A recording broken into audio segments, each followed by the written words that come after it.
votre action quotidienne. Voilà. Et nous parlons de cette pathologie. Alors, première question, c'est quoi la thrombose? Voilà, nous célébrons cette journée-là aujourd'hui, ça il faut le dire, une journée qui se doit, c'est-à-dire c'est la sensibilisation. Ça tombe avec Octobre Rose, d'ailleurs qu'on le dit déjà, parce qu'il faut comprendre aussi thrombose, complications de thrombose, complications de cancer, autant pour moi, c'est la thrombose. Donc faites très attention, il faut aller vous faire dépister, ça on le dit. Cancer du col de l'utérus, du sein, ça je crois c'est gratuit. Alors ces femmes, ces jeunes filles, tout ça vous devez aller. Ça il faut le dire ainsi. Alors thrombose c'est quoi? C'est la formation, c'est la présence du caillot. Quand on parle de caillot, alors du sang, hein, voilà, dans ce qu'on appelle les vaisseaux sanguins. Et qui dit vaisseau sanguin, c'est le tuyau. C'est là où circule, non? Le sang. Et quand on parle des vaisseaux sanguins, nous avons ce qu'on appelle les capillaires, nous avons les artères, les veines. Voilà. Donc, il ne faudra pas mélanger là le nerf. Le nerf, c'est le message. Lui, il porte le message, il transmet le message. Pourtant, les artères, les veines circulent. C'est le sang qui circule à l'intérieur. Voilà. Waouh. Donc, on imagine que quand c'est présent dans les vaisseaux, veines, oui, les veines, les artères, oui. Carrément, la circulation n'est plus bonne. Tout à fait, vous avez compris. Ça crée tout ça. Voilà. Alors, comment est-ce qu'on ressent donc cette thrombose? Voilà. Il faut dire que ça va aussi dépendre du type de thrombose, parce qu'il faut dire qu'il y en a plusieurs. Hémorroïdaire, de l'œil, de la verge également. Pour ces personnes-là, il faut faire très attention à la masturbation. Donc, je crois qu'on va revenir dans les complications. Mais il y a plusieurs types de thrombose, hémorroïdaire également. Bon, ça va dépendre justement de la localisation, ça il faut le dire ainsi. Mais beaucoup plus on entend parler de thrombose veineuse. C'est-à-dire la jambe qui enfle les œdèmes. Ça devient dur au niveau des mollets là, très dur même. Ça il faut le dire ainsi. Ça chauffe, il y a une rougeur voilà, qui s'installe là. Et ça fait très mal également. Ça il faut dire que ça fait très mal. Alors, et parfois vous allez constater justement les veines superficielles là, rouges. C'est bien tendu. Ça également. Alors, si c'est au niveau du cœur, voilà, de la poitrine, vous sentez un pincement, une douleur, voilà, au niveau de la poitrine là, voilà, qui d'emblée, certaines personnes même parfois disent que quand je fais du sport, j'ai comme ça pique là, c'est comme un coup de poignard. Bon, ne pas confondre avec un problème gastrique. Ça, je le dis. Pas l'estomac. Pas l'estomac, voilà. Donc voilà, en principe, des signes majeurs qui pourront. Mais parfois, elle est silencieuse, on peut même pas s'en rendre compte. Ça peut passer inaperçu. Et qu'on découvre ça lors d'une consultation fortuite, quand c'est déjà pire. Il faut le dire parce que c'est une urgence médicale, hein, quand on parle de thrombose. Vraiment, le pronostic vital est... Surtout si ça doit commencer à monter pour aller au cœur, les poumons et tout, voilà, ça c'est très dangereux. D'où la sensibilisation ce matin, docteur. Alors, c'est donc quoi la cause? Voilà, il faut dire que la cause, c'est un changement, c'est une variation, voilà, de ce qu'on appelle un trouble de coagulation. Voilà, c'est ça en un seul mot. Quand il y a changement, il y a ce trouble-là, alors de coagulation, cela pourra justement causer. Il faut dire parfois que quand on se blesse, on peut justement avoir des caillots, la présence des caillots, parce que le sang va coaguler. Ça également. Voilà. Mais lors des accidents, accidents de route ou encore un traumatisme où on frappe la tête au sol et tout ça, voilà. Oui, parce que vous l'aviez dit ici à une époque, quand quelqu'un est victime d'accident, ce n'est pas parce qu'il ne saigne pas qu'il n'a pas de problème. Il faut l'amener à l'hôpital. Il faut l'amener à l'hôpital. Oui. Ça, c'est il peut être là, il ne saigne pas, par contre, il a des soucis à soucis, il peut avoir une hémorragie, ainsi de suite. Dans ça, et une hémorragie qui peut suivre également avec une coagulation, et d'où ça reste là, et après, ça va chercher une voie pour aller soit au niveau du cerveau, soit au niveau du cœur, et voilà. Donc ça, il faut le dire ainsi. Justement, puisqu'on parle donc de causes, est-ce qu'il y a des facteurs qui favorisent cette thrombose? Oui, les facteurs de risque, il y en a plusieurs. Hein. Je voulais commencer par la grossesse. La grossesse. Les femmes enceintes. Le risque est multiplié par 4. Il faut faire très attention. Voilà pourquoi toutes les femmes enceintes doivent se faire suivre. Oui.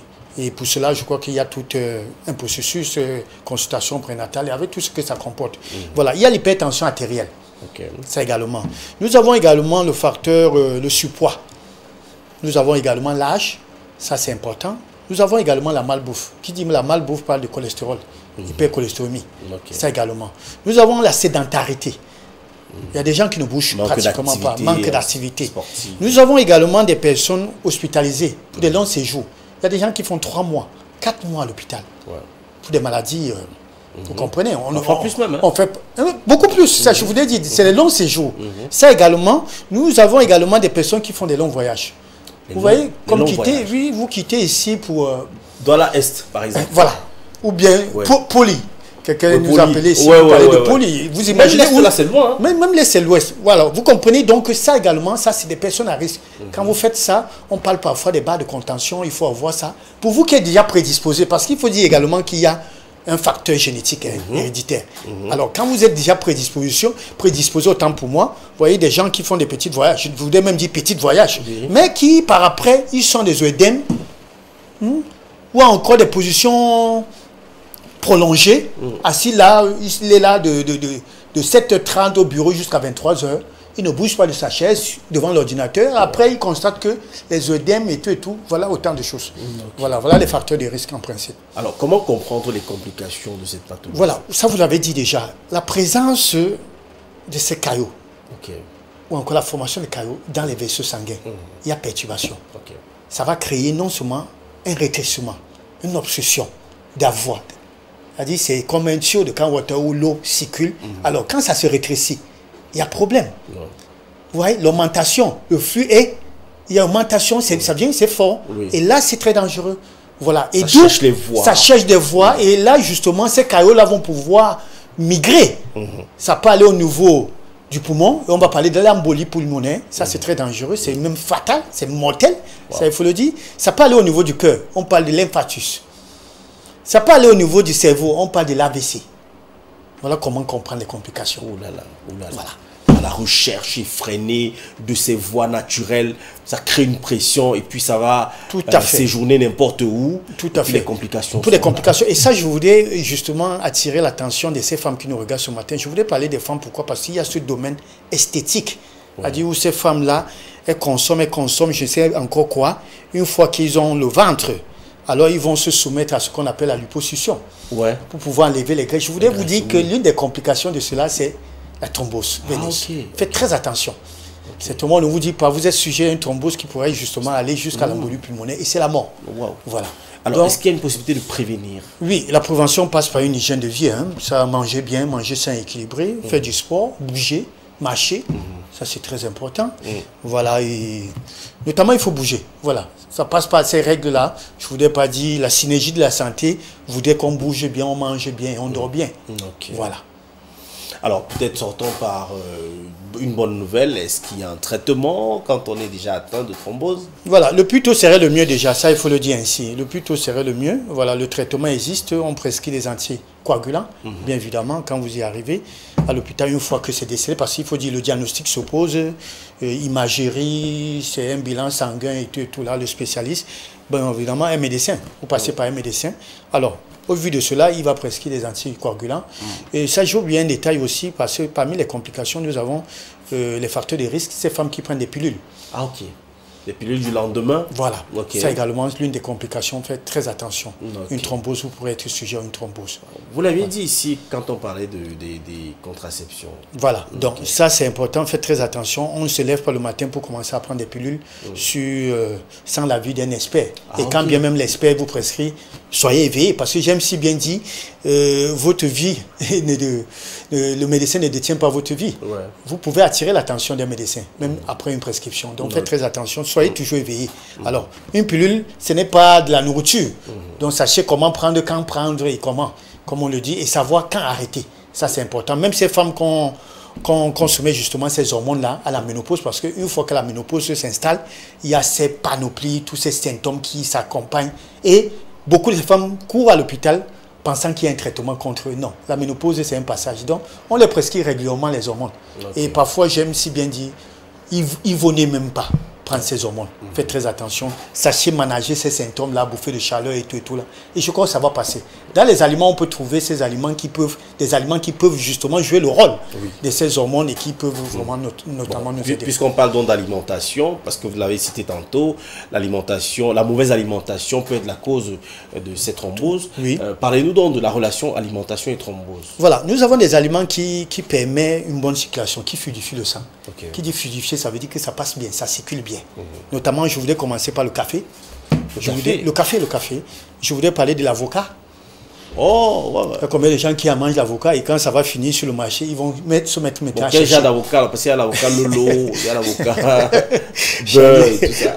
Je crois que l'avocat est sur le marché. Je crois que... voilà. Quel que soit les avocats. Maintenant, il ne faudra pas que, quand je vais dire avocat Beurre, ceux qui voient l'avocat Lolo vont tirer sur moi, vont dire que mais ce monsieur-là ne nous aime pas. Alors, trouvez la bonne avocat, il y a l'avocat sur le marché. Ils pensent que quand c'est l'avocat Lolo, ce n'est pas le bon avocat. Voilà. Okay. Non, voilà, peut-être en m'appelant, je vais mieux vous parler de ça, mais sur le plateau, voilà, ça c'est important. Alors, nous avons les échalotes, nous avons l'oignon. L'oignon. C'est bien de manger et j'aime bien mes frères du Nord qui mangent très bien. Voilà, nous avons de l'ail. Oui, c'est fort, mais il faut savoir accompagner. Vous pouvez manger avec du poisson, de la viande et tout, donc ça c'est bon. Manger du l'ail, ça c'est important. Manger bien du poisson, riche en oméga 3, maquereau, le thon, le saumon, sardines frais. Ok, comment alors? C'est en bouillon braisé? Je dirais tu fais la même chose, ça vous le savez. Donc c'est pas le poisson braisé, c'est pas les fritures. Parce que là, vous faites friture, c'est pour aller justement avoir des hypercholestéromies. Donc il faut manger vapeur, il faut manger bouillon, pépé soupe, manger vraiment naturel, hein. Il faut manger bio.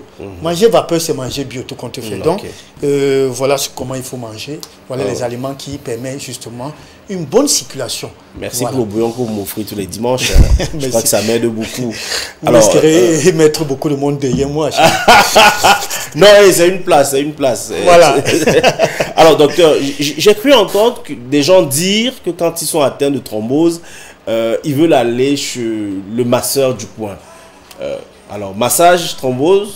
Contre-indiqué. Ok. Ça, il faut le dire directement. Et ça, regardez, moi, je vous regarde quand je vous parle, regardez-moi également. J'ai l'habitude de dire qu'on doit masser ce qu'on connaît. Ok. Voilà, c'est vrai que le massage aujourd'hui, on voit à la télé, on voit sur Novelas, on voit tout ça là. Non, on ne va pas se coucher pour se faire masser. N'importe comment et n'importe quand. Oui, il faut passer, il faut connaître ses antécédents. Celui qui doit vous masser doit connaître l'anatomie. Ça, c'est important de le dire. Mais si vous êtes sujet à ce qu'on appelle une thrombose, vous ne devez pas vous faire masser. Mais faudra-t-il déjà encore connaître que vous êtes sujet à une thrombose? Comment savoir si vous ne consultez pas? Donc, pour dire que massage et thrombose ne font pas bon ménage. Au contraire, vos jours sont comptés.